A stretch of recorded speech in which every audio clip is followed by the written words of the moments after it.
So many land plots are sold. Some are even sold cheaper, so property market is going down. Because if developer buys the land cheap, it means that they will also sell cheap, as land is one of the costs they incurred.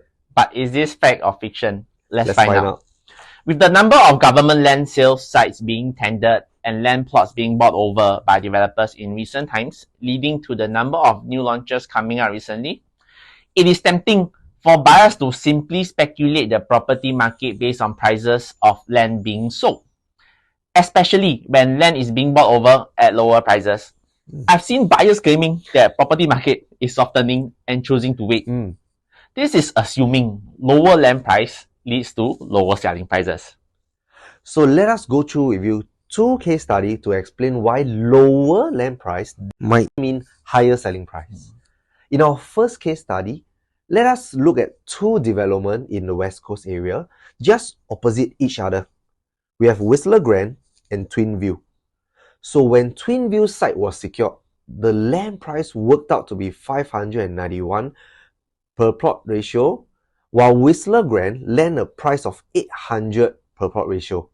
You would expect Whistler Grand to be sold much higher since the land price is 30% higher. However, to date, Whistler Grand was sold at an average PSF of 1,893 PSF, while Twin View secured an average selling price of 1,784 PSF.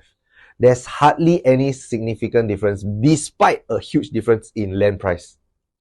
In our second case study, we look at a more recent example all the way up in Lentor. Lentor Modern, the first development plot, had a land price of 1,204 per square feet per plot ratio, while Lentor Mansion only had a land price of 985 per square feet per plot ratio, over a 20% difference.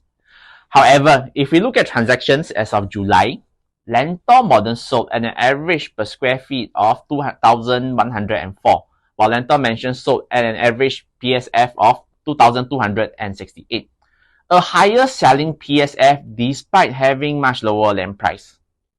The moral of the story is, the selling price of a development is a result of a mix of many factors related to demand and supply. And we cannot simply use land price to draw conclusion on the selling price of a development, much less the movement of property market in Singapore. We hope you've enjoyed this sharing and is helpful in your property search. Feel free to leave any comments you have below. See you! Bye! Bye!